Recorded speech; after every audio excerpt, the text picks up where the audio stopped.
नमस्कार शेतकरी मित्रांनो, स्वागत आहे तुमचं आत्ताच्या ब्रेकिंग न्यूजमध्ये।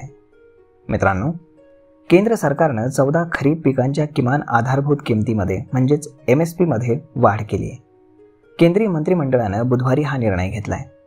केंद्रीय माहिती आणि प्रसारण मंत्री अश्विनी वैष्णव यांनी सांगितलं की धानाचा नवीन MSP 2300 रुपये निश्चित करण्यात आलाय, जो मागील MSP पेक्षा 117 रुपये जास्त आहे। कापसाचा नवीन MSP 7121 रुपये निश्चित करण्यात आलाय। त्याच्या दुसऱ्या जातीचा नवीन MSP हा 7521 रुपये करण्यात आलाय, जो पूर्वीपेक्षा 501 रुपयांनी अधिक आहे। वैष्णव म्हणाले की देशामध्ये 2 लाख नवीन गोदामेही बांधली जात आहेत।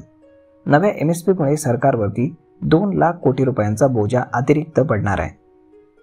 मागील पीक हंगामापेक्षा हे 35,000 कोटी रुपये अधिक आहे। केंद्रीय मंत्री म्हणाले की MSP पिकांच्या किमतीच्या किमान 1.5 पट असावा। मका आणि डाळींच्या किमान आधारभूत किमतीमध्ये म्हणजेच MSP मध्ये वाढ करण्यासही केंद्रीय मंत्रिमंडळानं मंजुरी दिली आहे।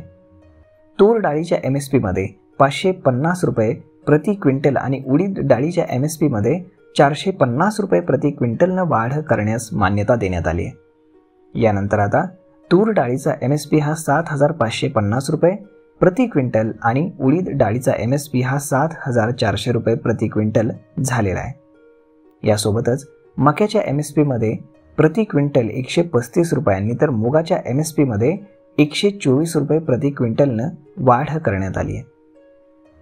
किमान आधारभूत किमती ही शेतकऱ्यांना त्यांच्या पिकांसाठी मिळणारा हमीभाव आहे। त्या पिकाचे बाजारभाव कमी असले तरी बाजारातील पिकांच्या भावातील चढ उताराचा शेतकऱ्यांना फटका बसू नये असा यामागील तर्क आहे। त्यांना किमान किंमत ही मिळत राहिली पाहिजे।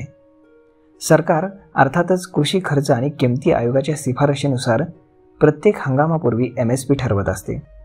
जर पिकांचे बंपर उत्पादन होत असेल तर त्याचे बाजारभाव कमी असतील तर MSP त्यांच्यासाठी निश्चित खात्रीशीर किंमत म्हणून काम करते। एक प्रकारे जेव्हा किमती कमी होतात तेव्हा शेतकऱ्यांचं संरक्षण करण्यासाठी ते विमा पॉलिसीसारखं कार्य करत राहतं। तर मग मित्रांनो, आता या वाढलेल्या MSP बद्दल आपलं काय मत आहे हे तुम्ही आम्हाला कमेंट करून सांगायला अजिबात विसरू नका।